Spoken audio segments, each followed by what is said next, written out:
po si Joseph T. Ramirez bilang presidente po ng aming OFW Association dito po sa Ordaneta. Together po ang aking presidente na si Madam Richie Fernandez. Marami pong salamat sa library sa pangunahan po ni Madam Bernadette Gravila at DIC sa ng aming kaalaman sa computer.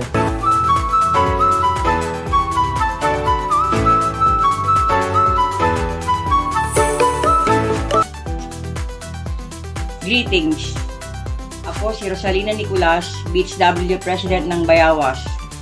Kami ay naturong mag-digital literacy ng Tech for Ed Center ng Bayawas at ng Ordaneta City Library.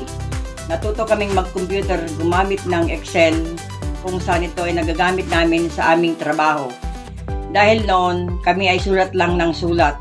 Dahil sa training nila, na-encode na namin ang lahat ng mga bata sa data na kailangan namin. Sana po marami pa kayong may tuturo sa amin at salamat din sa opportunity na binigay nyo. I am the president of the Senior Citizens Bayawas Senior Citizens Association. We were lucky that we were given training in the digital literacy. Uray mo, senior citizens kami. Mano kami nga napanijay. Ato kami mat nga napan. Kat for me, very, napintas na digital literacy ta uray matabasit nga mo kijay computer. Ato pa iti kailangan nga mamuhak. So, tiko namin nga road, sapay kumata, adan tumanan, kasta, napintas nga training para kada gijay senior citizens. Age doesn't matter nga road, no, kailangan nga, dapat, nga din dyan, kaya nga sa uwan. Makigo with the trend, or I know, senior citizen kan, agadal kalat tati digital kasday. Ako po si Dr. Corolea Pinidero, membro sa Nangkayasan Senior Citizens Association. Nagpunta po kami dito sa The Library para matuto at maturuan nila ng tamang paggamit sa computer. Ako bilang marunong na kaunti ay sumama pa rin ako dito para magkaroon ng karagdagang kaalaman. At ngayon nga, natutunan ko yung Canva.com dito. At yun ang nasa likod ko, yun ang nagawa ko rito, yung achievement ko.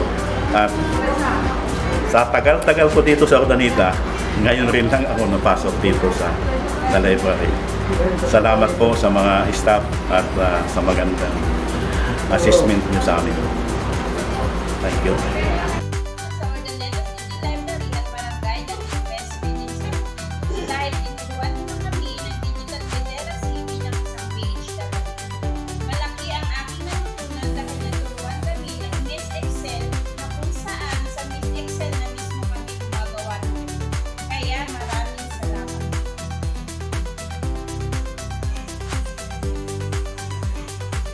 Kabarwan, Barangay Reading Center Tech for Ed.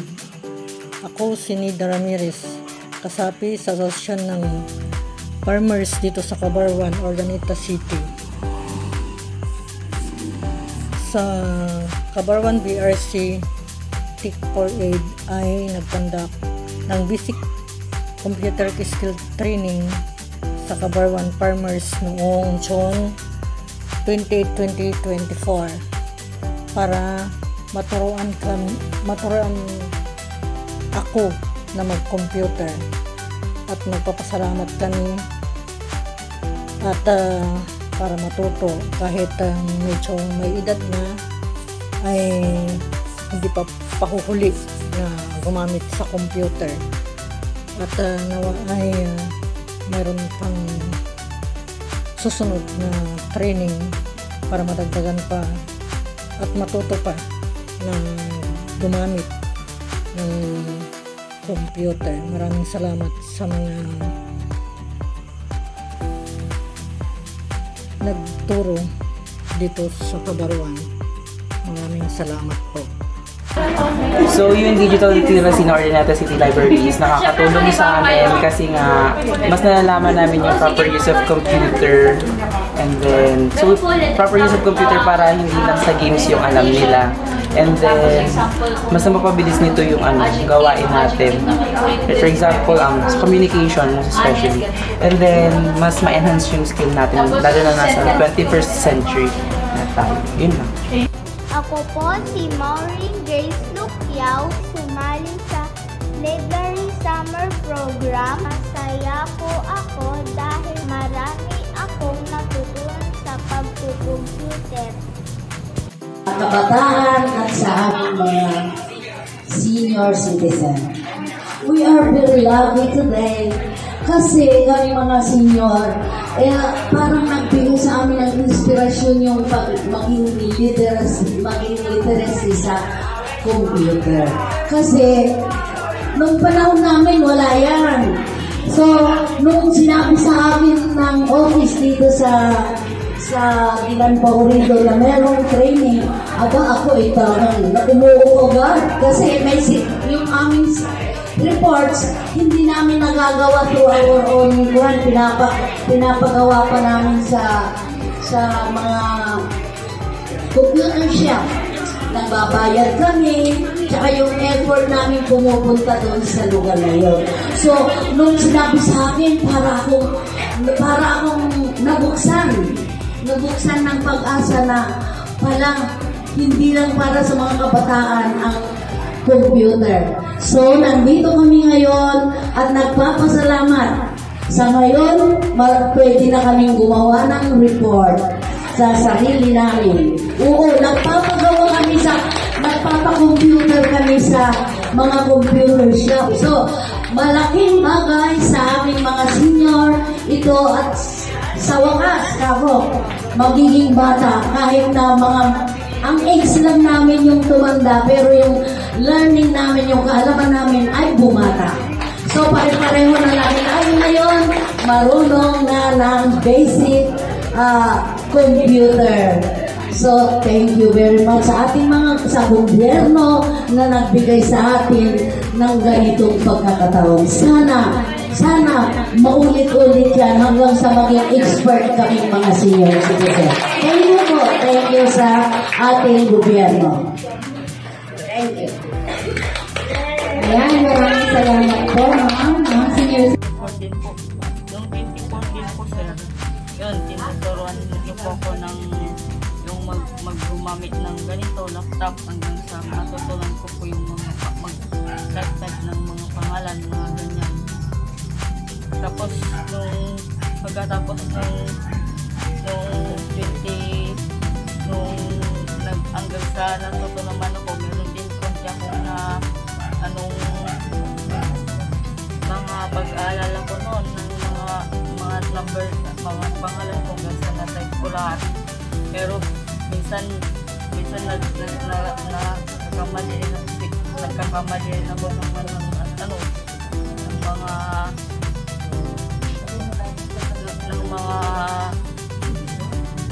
nagagamit ko minsan. Siguro naman nagsawa na po ako, i-stop ko na po, pero pag gusto ko ulit, hindi naman ako naboboard na basta sige ulit.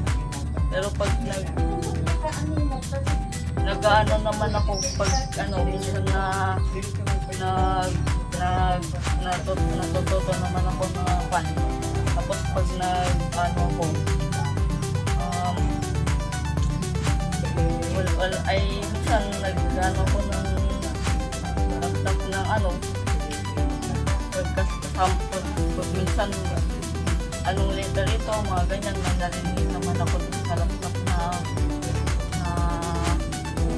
nagsasalita, mga ganon. Apple, may tulong ba naman yung pagkatuto ng kaunti sa computer, sa pagbubuhan, hindi ka natuto ka, tulad ng ibang mga kapatid natin ang natutunan ko, meron din naman po, pero konti lang. Saka sabi ko sa isip ko, okay na lang. At least may natutulin po ako na gamit. Sabi ko sa isip ko. Kaya yun. Yung mga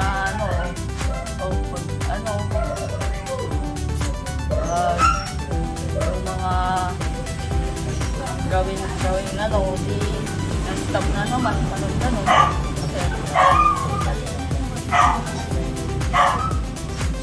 Sabi na rin kay Ferrari,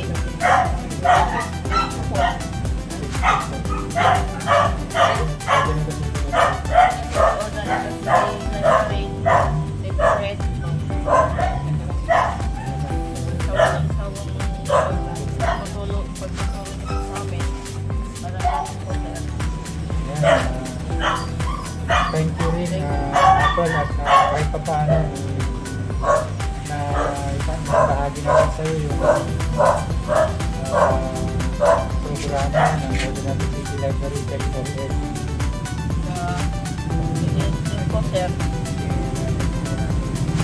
Meron kaming munting pasalubong sa'yo. Pang-kape.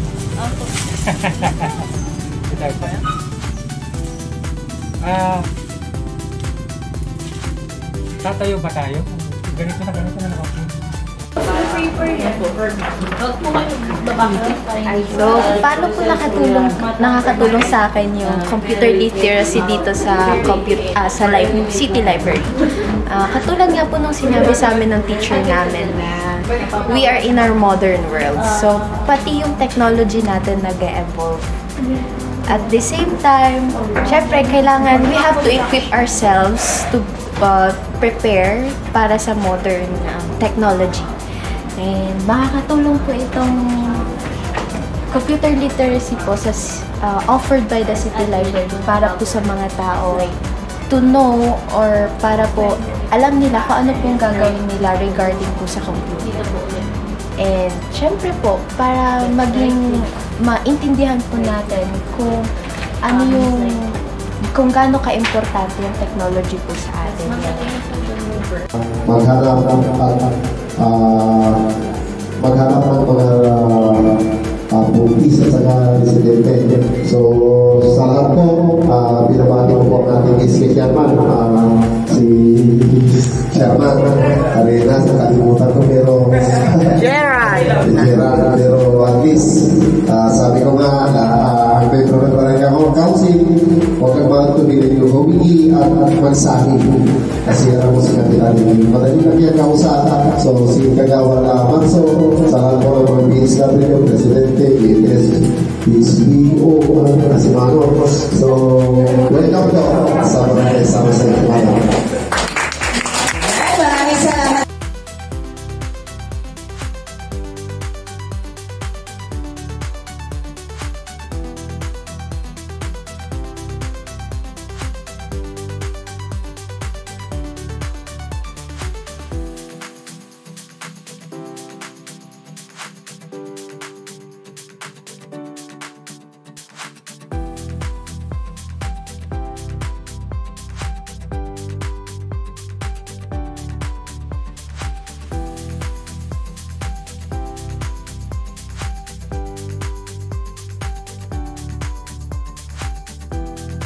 may magtulong na tayo i-masasaw ng computer.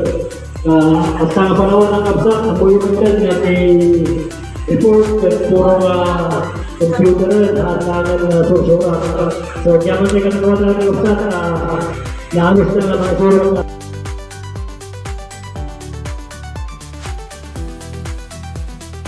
Hi, I am Mark Costales from Urdaneta City. I am working as a hairstylist on board. Thank you so much for Aisa Ramirez for helping me for my online booking for my NBI, and thank you so much for BRC Urdaneta City. It means a lot to me, and we'll see you soon. Thank you. Good morning, sir, ma'am. I am J.O. Tommy Jennifer Agamao, presently assigned at Urdaneta District Jail to Mindoro. First of all, I would like to thank the Honorable City Mayor of Urdaneta City, Pangasinan, Honorable Rani Paraylo sir, and the City Library Office and its staff. Maraming salamat po for giving us the opportunity na madagdagan o ma-enhance ang aming knowledge about the computer literacy, specifically yung CapCut. It's a big help po sa aming trabaho na matutunan po yung mga bagay na na-share nyo. Lastly, thank you so much for being our partner in building a better workforce. Thank you so much po. Okay, go. Thank you po sa Urdaneta City Library dahil po sa pagtulong po nila sa amin para matuto po sa computer, lalo na po sa PowerPoint. Ang laking tulong po para sa aming mga PDL yun kasi magagamit po namin yun para maitama namin lahat ng mali namin sa labas, makapagtrabaho kami ng yung tama, hindi na namin mabalikan yung mga maling gawain namin sa labas, paglaya namin. Kaya sa ngalan po ng BJMK Female Dormitory, sobrang nagpapasalamat po kami sa Urdaneta City Library, pati na rin po sa government ng Urdaneta na tumulong sa amin para mabigyan po kami ng pag-aaral, lalo na po sa computer.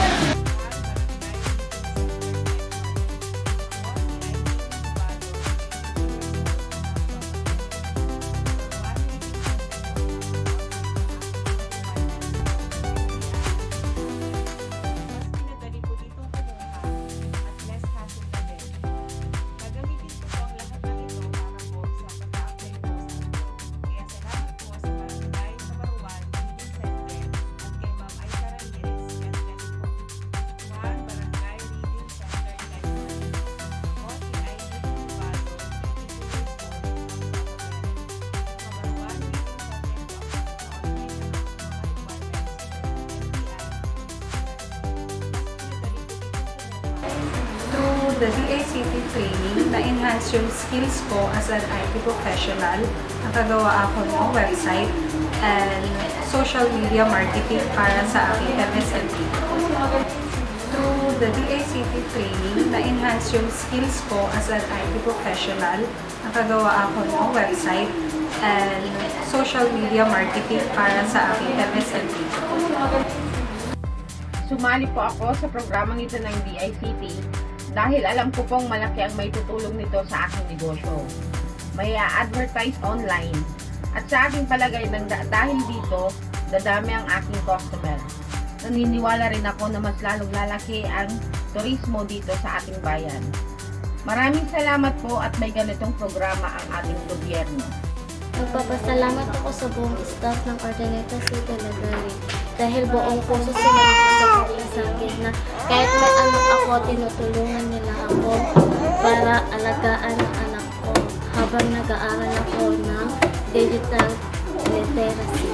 Senior citizen, we have to catch up with the times to be like millennials. Yeah.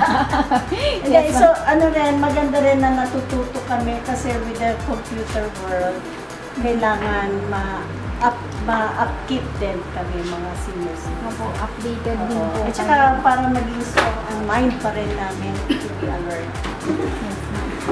Ma'am, thank you po, ma'am.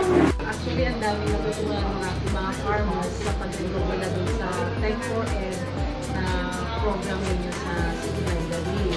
So, unang-una, natuto po ang mga farmers natin na gumamit ng internet at gumamit ng yung mga cellphones nila, yung smartphones, Android phones, alam nila kung paano nila gamitin.